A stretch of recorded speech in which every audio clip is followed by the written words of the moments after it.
নমস্কার বন্ধুরা, পিকলিশ গল্পঝুড়িতে সকলকে স্বাগত।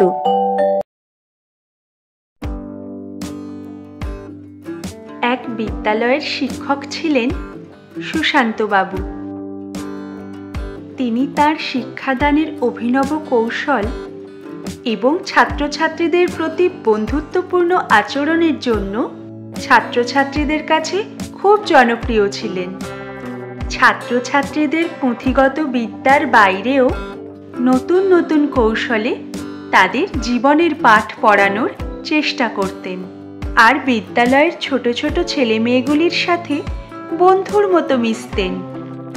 একদিন তিনি বিদ্যালয় প্রাঙ্গণে দাঁড়িয়ে আছেন, এমন সময় দেখলেন বিদ্যালয়ের দুই ছাত্র শুভ আর ঋষির মধ্যে বচসা চলছে। আবার বিদ্যালয়ের আরেক প্রান্তে দেখলেন দুই ছাত্রীর মধ্যে কলহ চলছে। ছাত্রছাত্রীদের মধ্যে এই রকম বাদানুবাদ তাকে ভাবালো। তিনি ভেবে নিলেন ছোট ছোট ছেলে মেয়েগুলিকে এই বিষয়েও কিছু শেখানো উচিত। সেই দিন শ্রেণীকক্ষে এসে ছাত্রছাত্রীদের তিনি বললেন, তোমরা কি একটা খেলা খেলতে চাও? কে কে খেলতে চাও বলো? সকলে হাততালি দিয়ে উঠল। সকলে রাজি, খেলতে কে না চায়। চলো শুরু করা যাক খেলা। শোনো মন দিয়ে, কাল সকলে কিছু টমেটো নিয়ে আসবে, তারপর কাল থেকে শুরু হবে সেই খেলা, কেমন? পরের দিন সকল ছাত্রছাত্রী বেশ কিছু টমেটো নিয়ে বিদ্যালয়ে এলো।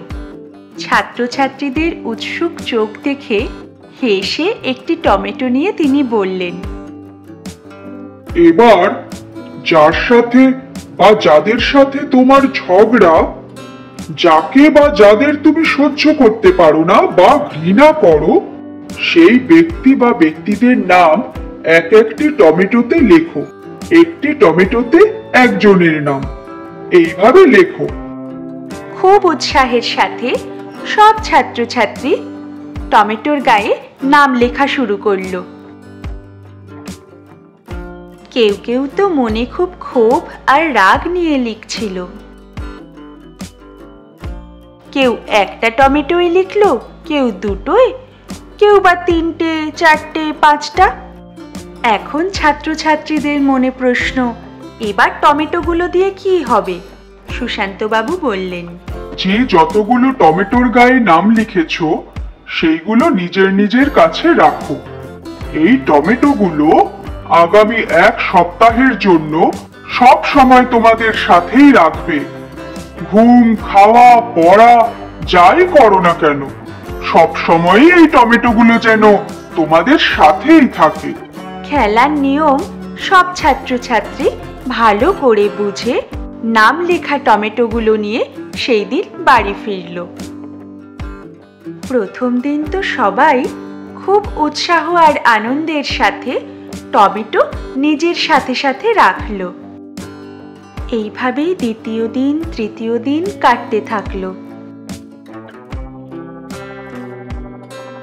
খেলার নিয়ম মতন টমেটোগুলো কিন্তু তাদের বিদ্যালয়েও নিয়ে আসতে হয়। খেলা যখন চতুর্থ দিনে পড়ল, খেলার মজা ধীরে ধীরে বিরক্তিতে পরিণত হতে থাকলো। পড়াশোনাতেও মনোনিবেশ করতে পারছে না তারা, কারণ টমেটোগুলোতে পচন শুরু হওয়ার দরুন সেগুলো থেকে দুর্গন্ধ আসতে শুরু হয়েছে। ছাত্রছাত্রীরা তিতিবিরক্ত হয়ে উঠল এই খেলায়। তবুও এই খেলা চালিয়ে গেল, আর শুধু মনে মনে ভাবল, কবে যে এই খেলা শেষ হবে, কবে যে এক সপ্তাহ হবে। যারা বেশি বেশি টমেটোতে নাম লিখেছিল তারা কিন্তু বেশ ঝামেলাতে পড়ল।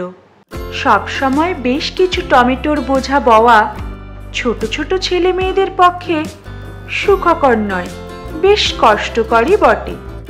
এই খেলা তাদের আর ভালো লাগছে না, কোনো কিছুতে মন বসছে না। বিদ্যালয়েও তারা অন্যমনস্ক থাকছে। টমেটোর দুর্গন্ধ অসহ্য লাগছে, অতিষ্ঠ হয়ে উঠছে তারা। যেই আগ্রহ আর উৎসাহ নিয়ে ছাত্রছাত্রীরা খেলাটা শুরু করেছিল তা ক্রমশই দিনে দিনে বিরক্তিতে পরিণত হলো। অবশেষে 1 সপ্তাহ শেষ হলো, ছাত্রছাত্রীরা যেন হাঁফ ছেড়ে বাঁচল। সুশান্তবাবু এসে জিজ্ঞেস করলেন, এই 1 সপ্তাহ কেমন কাটলো তোমাদের? ছাত্রছাত্রীরা তাদের হতাশা ও অসুবিধার কথা সব খুলে বলল স্যারকে। টমেটোর দুর্গন্ধ আর ওজন তাদের যে ভোগান্তিতে ভুগিয়েছে তা বিস্তারিত জানালো। এবার সুশান্তবাবু খেলাটার গোপন অর্থ ছাত্রছাত্রীদের বুঝিয়ে বললেন। এই ঘটনাটা অনেকটা হৃদয়ে কারো প্রতি রাগ বা ঘৃণা বয়ে বেরানোর মতো। ঘৃণা বা রাগ ধীরে ধীরে তোমাদের হৃদয়কে দূষিত, কলুষিত করে তোলে, যেটা তোমাদের সবসময় বয়ে বেরাতে হয়। মাত্র 1 সপ্তাহ পচা টমেটো তোমাদের সাথে বয়ে নিয়ে বেরানোটাই তোমাদের জন্য অসহ্য হয়ে উঠেছে।